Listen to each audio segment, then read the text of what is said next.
ressuscitèrent. Étant sortis des sépulcres, après la résurrection de Jésus, ils entrèrent dans la ville sainte et apparurent à un grand nombre de personnes. Acclamons pour la parole de Dieu. Et mettons-nous. Gloire soit rendue à Dieu. Je disais gloire soit rendue à Dieu. Lui qui nous a fait grâce de voir ce matin. J'ai introduit le message par un témoignage. Je crois que ça fait plus d'un mois, plus d'un mois, j'étais ici. Plus d'un mois. Je me rappelle quand j'étais ici, je devais animer un séminaire, mais ça fait plutôt, je m'excuse, animer un séminaire, mais ça fait que la santé m'avait dérangé, j'étais retourné rapidement à Kinshasa.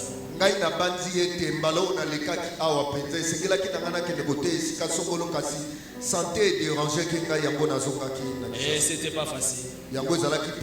De temps en temps, je recevais l'appel de notre papa docteur. Il m'appelait, on parlait, patata, il voulait connaître l'évolution. Mais c'était pas facile parce que le sang m'écoulait deux fois. Premier tour, c'était par un trou de nez et puis deuxième tour par les oreilles. Donc c'était vraiment terrible.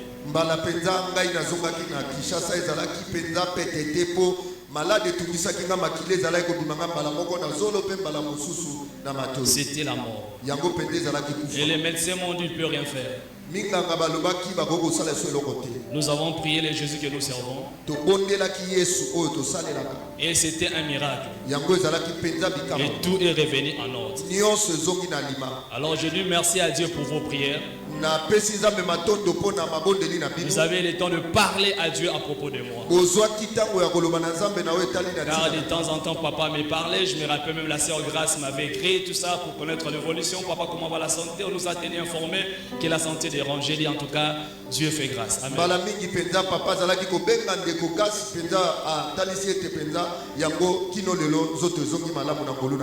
Alléluia. Est-ce qu'on peut acclamer pour le Seigneur?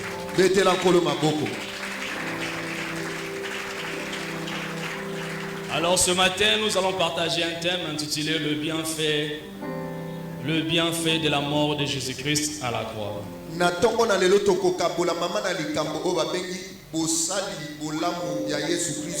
Vous savez bien aimé, lorsqu'on parle d'un bienfait, cela veut dire tout simplement acte de bonté à l'égard de quelqu'un pour sa sauvegarde ou son bonheur.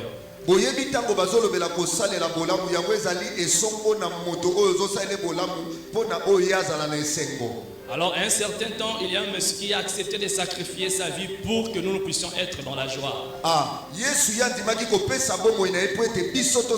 Pour que moi et toi, nous puissions être libérés.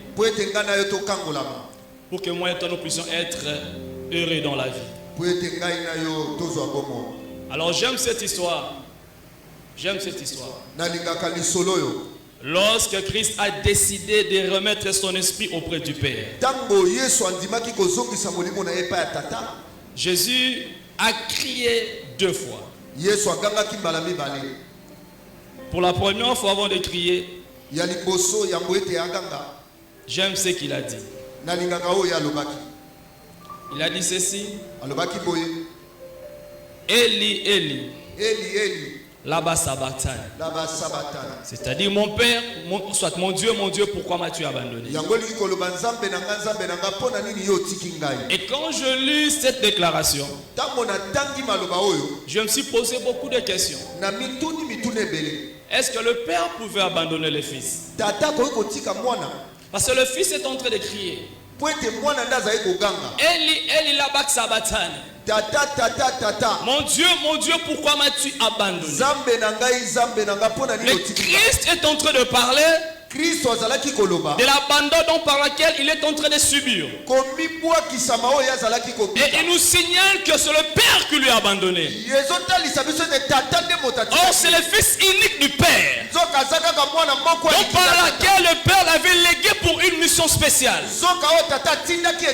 Mais ce qui est grave, à la croix, avant sa mort, il a élevé sa voix. Il a commencé à parler.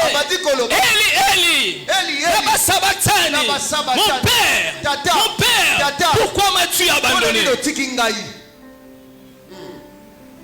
Quand j'ai lu ces textes, ça m'a fait beaucoup du mal. Mais pourquoi le Fils unique peut dire ça? Et c'est pendant ce temps, nous savons que dans sa bouche, il n'y a que la vérité. Il ne peut pas mentir. Il peut que dire la vérité. Effectivement, le Père lui avait abandonné. Et j'ai commencé à chercher, à savoir pourquoi le Père lui avait abandonné. Pendant ce temps que je réfléchissais, l'Esprit de Dieu m'a aidé à comprendre pourquoi le Père l'avait abandonné.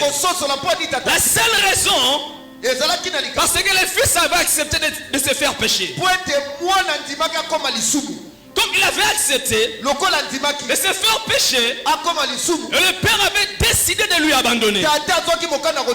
Frères et sœurs, j'aimerais vous dire un truc qui est très important. Vous devez comprendre que le péché rend notre Dieu aveugle. Dieu n'a jamais été aveugle. Il voit partout.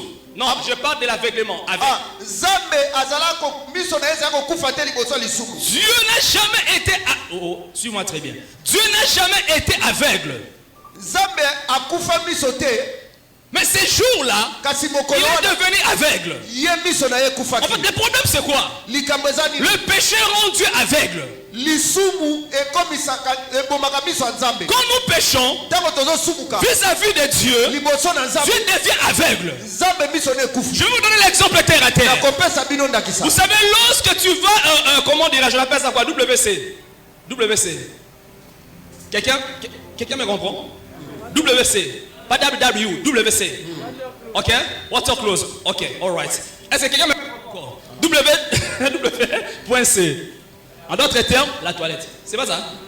Ok. Quand tu vas là-bas et que tu trouves ce que toi tu n'as pas déposé, tu vas regarder ça des fois?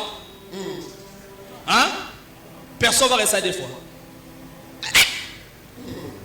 Il y a un mobino, Bobo la maïté. Parce que ce que tu as vu là-bas, ça ne te revient pas. Mais si c'était pour toi, tu peux contempler ça 1000 fois. De regarder s'il y a quelques trucs négatifs qui accompagnent ça.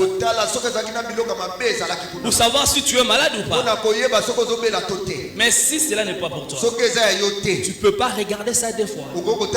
C'est comme ça que Dieu regarde le péché. Quand il voit le péché, il tourne directement son regard. Il ne peut plus regarder des fois. Il devient aveugle. C'est comme ça que le Père savait. Il y a un rendez-vous avec son Fils à la croix. Le Fils sera crucifié à la croix. On lui mettait à mort à la croix pour le salut de l'humanité. Et ce jour-là, le